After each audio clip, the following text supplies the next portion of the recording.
Good morning. Welcome to the Spring Meetings Dialogues second week. This new annual series is launched by the Atlantic Council's Africa Center on the occasion of the 2022 IMF and World Bank Spring Meetings. The purpose is to raise African voices during these strategic gatherings around the development matters and advance the African agenda in Washington, D.C. in a key period marked by the post-COVID challenges, of course, and the economic consequences of the war in Ukraine. As you know, the Council is a platform for a better knowledge of Africa and for the promotion of opportunities on the African continent. During these critical days, the Africa Center has hosted Dr. Akinwumi Adesina, President of the African Development Bank, Mr. Scott Nathan, the new CEO of the U.S. International Development Finance Corporation, African officials like the Prime Minister of Congo or Minister of Finance from Zambia. Not so far from Zambia, a fascinating neighbor, Malawi, the Republic of Malawi. Today, we are delighted to welcome His Excellency, Mr. Saulos Klaus Chilima, Vice President of the Republic of Malawi. Mr. Vice President, welcome at the Atlantic Council. You are a young leader, less than 50 years old, and you were first sworn in as Vice President of your country in 2014, and in 2020 for a second term. You hold a PhD in Knowledge Management from the University of Bolton, a master's degree in economics, as well as a bachelor's degree in social sciences, computer science, and economics from the University of Malawi. You are the first Malawian to head Airtel Malawi, the leading mobile telecommunications company in the southern African country. Before venturing in telecommunications, you held senior sales marketing positions in the banking sector and the fast-moving consumer goods sector, namely the leasing and finance company, Unilever, Malawi, Coca-Cola, and Carlsberg. You are a Roman Catholic, married to Mary, and together you have 2 children. Dr. Chilima, welcome at the Atlantic Council. I'd like to start with the first question. These days, many African officials are in town to attend the 2020 IMF World Bank Spring Meetings. Your visit in DC seems more related to bilateral matters with your US interlocutors. Does it mean you expect more from the US than from the Bretton Woods institutions? Thank you very much. First of all, let me say that we expect more from everyone. There is the famous saying that there must be separation of duties between people. The spring meetings with the Bretton Woods institutions is really something that from our country is headed. The mission or the delegation will be headed by the Minister of Finance and Economic Affairs and a team from the Central Bank and others. Coincidentally, we are here primarily because of ECOSOC in New York at the UN, but we sought audience in DC with a few bilaterals so that we could also explore different opportunities. So in sum, I don't want to say that we expect more from this and not the other. We actually expect more from everyone. Right. We hope that all the meetings that happen here will be successful so that Malawi becomes a better economy. Your visit is following President Chakwera's visit and meeting with Secretary Blinken last month. Can you tell us more about the content of these next steps? Well, certainly first, the meeting that happened then at the State Department between the President and the Secretary of State, went, and there were issues that we tackled and agreed in that meeting. We will be having a follow-up meeting with the State Department later in the day. There is bilateral issues we would like, first of all, to follow up, perhaps some amplify based on the meeting that happened about a month ago. And you probably would have heard that a few things were touched on, from governance to global issues to democracy, etc. I don't want to go too much into the detail, but really our visit today, beyond engaging with the State Department, we're also engaging with USAID, DFC. We are here now, but we'll also have an engagement with the energy folks, and then finally head back to New York to continue with ECOSOC business tomorrow. Okay, a very heavy agenda. Let me come back to President Chakwera's visit before coming back to you. At that time, Secretary Blinken conveyed appreciation for Malawi's strong democratic foundation and applauded President Chakwera for his ongoing efforts to combat corruption. Last time the world heard about Malawi, it was a model. 2 years ago, when 5 of Malawi's constitutional court judges contributed to one of Africa's more remarkable democratic success stories that year by nullifying the presidential polls outcome and order a rerun to resolve a situation that was threatening to destabilize the nation. So since then, Malawi is a model for not only for Africa but for the world. And but a few months ago, Malawi's president dissolved the entire cabinet over corruption charges against 3 of its members. Does it mean that things are going well or worse? First of all, let me say that the dissolution of cabinet was on account of a number of things. Probably that could be a good starting point. To also say the following: number one, the resolve to fight corruption is there. Nothing has changed. Number two, you see, there is 2 sides to this. The fact that you expose more and more may have 2 sides to this. Either it's increasing, or people are now speaking about it and exposing it a lot more. It's not a good thing, and therefore all of us must continue to walk the talk. We must make sure that the commitments made must remain. The good thing, and to probably latch on to what you've said, is that the President and all of us remain committed to this fight. While people would have been dropped for allegations, the fact remains. When there is suspicion, let the institutions that have been charged with the responsibility do their job. Let investigations, carry on. Nobody must interfere. And then when the investigations are concluded and prosecution must commence in the event that there is credible evidence that warrant a prosecution, let the institutions that have got that responsibility proceed. So the prosecutors will do their job, take the cases to court, and the courts will also do their job. If they must end up in jail, let them be in jail. If, on the other hand, there isn't credible information to warrant a prosecution, then let also the processes that follow, and in which case you clear people of any allegations.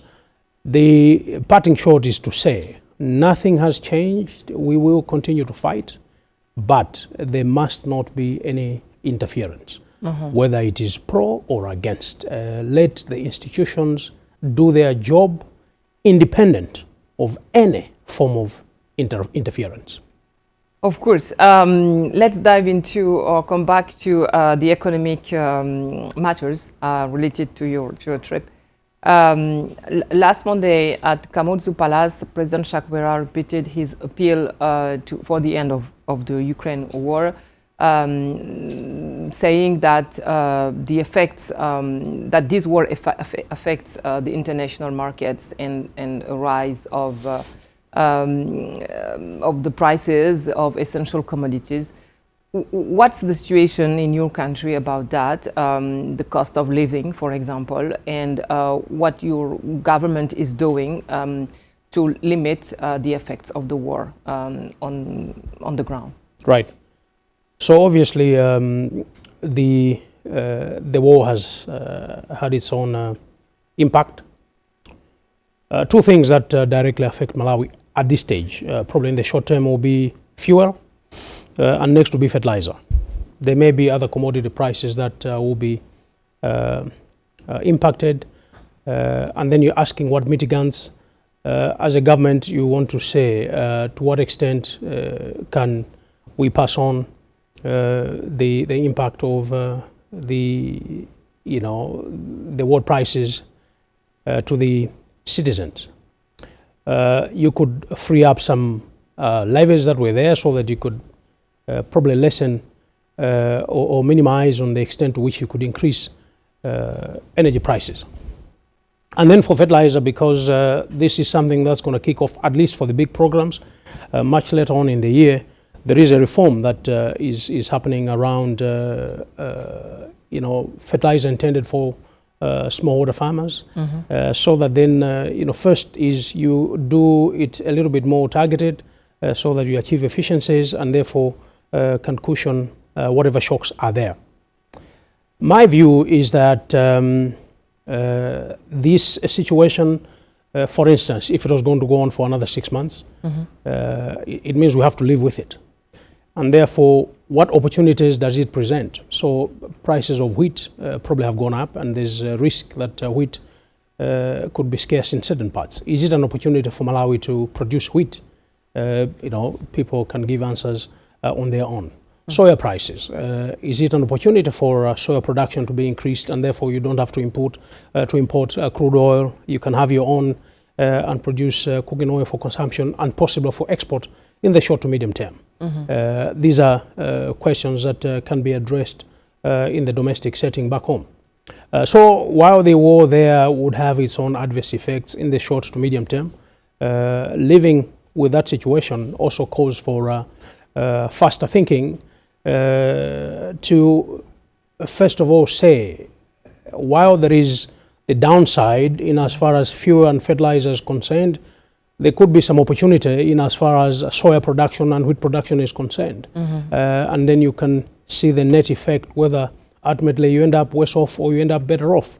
So I would advocate for, yes, what has happened, but let's move on by saying, what opportunities can we see as a country as we go forward? Is it wheat? Is it soya? Is it something else that we can export either to Europe, to the Americas, or on the continent of Africa or Asia for that matter, to replace what would have been imported out of Ukraine or indeed another market that would be grossly affected. So it's sweet and sour. That is the downside, which is fuel and fertilizer, and I'm speaking a very rudimentary argument at this stage. But at the same time, there is upside, potential upside, in which case you can say we are just coming out of the rainy season, we are harvesting and going to the market now. Can we do a second and third crop before the end of the year? Have we done the analysis, and have we identified the markets in order for us to go and play and benefit? Let's stay on that path of long-term economic aspects. At the Africa Center, even if we know the importance of emergency support, we prefer advocate for business and long-term industrial transformation. And it seems that the path Malawi is taking. We know that Malawi is eligible to the AGOA benefits, the African Growth and Opportunity Act. What else? How can you foster? How can this system or mechanism can foster your business environment to answer the critical needs of the population? That's my first question around this industrial transformation issue. And my second question is the structure of your economy that is mostly agrarian, and you are trying to engage it on a path of diversification. What is your model of development here? Right. So let me start with the second. So your question pretty much speaks to what we have as a plan. One of the big gaps we identified is short-termism in planning. And therefore, as a country, we came up with a plan that's going to take us way to 2063 on account of basically two reasons. Number one, we'll be turning 100 years since self-rule. And second, obviously aligning to the Agenda 2063 in Africa, and building on SDGs up to 2030, etc. In there, and you've rightly observed, the economy remains agrarian, and it will remain so for the foreseeable future. The plan I talk about, which we call Malawi 2063, is anchored on three pillars: agriculture, commercialization, and productivity, production and commercialization, industrialization, with a very big focus on mining, and finally, creation of secondary cities, economic hubs, and of course in there we talk about tourism.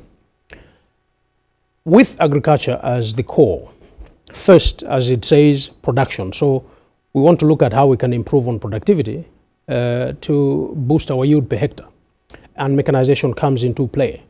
And immediately you start talking about improved production, you must then look at two things. If you're going to go and export or sell raw, it's functional markets. If you're going to go and sell it in a manner you have added value to, then you already talk about agro-processing, which is industry. And both must work in as far as this is concerned. The good news is that if you are going to improve on pillar number one, the effect will be felt across the country, because this is the mainstay. It's like the hobby, but it needs to go beyond it just being a hobby to an economic activity, and therefore not more so much as agriculture but as agribusiness, because it's an opportunity for us to earn a living from that hitherto a hobby that citizens have been used to. And then you can talk about the next step, which is from agriculture to go into agro-processing as industry. And some of it could be, if you look at a crop like cotton, you can really have multiple stages there. You have ginning factories, and then you can have textile, and eventually garments or clothing. Now, coming back and you're saying what is our developmental philosophy, we think that given that we're a democratic state, we have adopted a philosophy we call, elsewhere would have called it, now I've forgotten how we, developmental state, but with a decent dosage of democracy in there, because we are what we are and we can't regress. And the reason we must respect the fact that it must remain democratic that's settled. Second, a bit more focus and discipline in the way we do things than we have done in the past. Standards, governance, policy, process, etc. All the works must come in. So as we go forward, this is what we are embracing in as far as agriculture is concerned, and we think with our plan to 2063, in terms of visioning, that's fine. What are our challenges? Probably two. One will be technical in terms of manpower, so we need to be developing commercial farmers more and more. And second is financing, because you don't get into commercial activities if you're going to be buying tractors and reagers and stuff like that. You certainly need somebody to come up with financing to support. So as we go forward with our philosophy, there will be need for us to develop technical competence as well as get financial support injected into that sector. The other sectors we can set aside for discussion for another day. Yes, but we still have a few minutes to Sure. to talk about energy matters, and here I would like to hear you. Your vision is very clear. I would like to take a few seconds on rare earths, because it's a very strategic question, one of your strengths of your country. China provides about 80% of the world's supply of rare earths, essential raw materials for the green and digital transition. In Africa has important reserves, Malawi, but also Namibia, Tanzania, South Africa, etc. Two problems here, the processing plants and the highly polluting nature of this operation.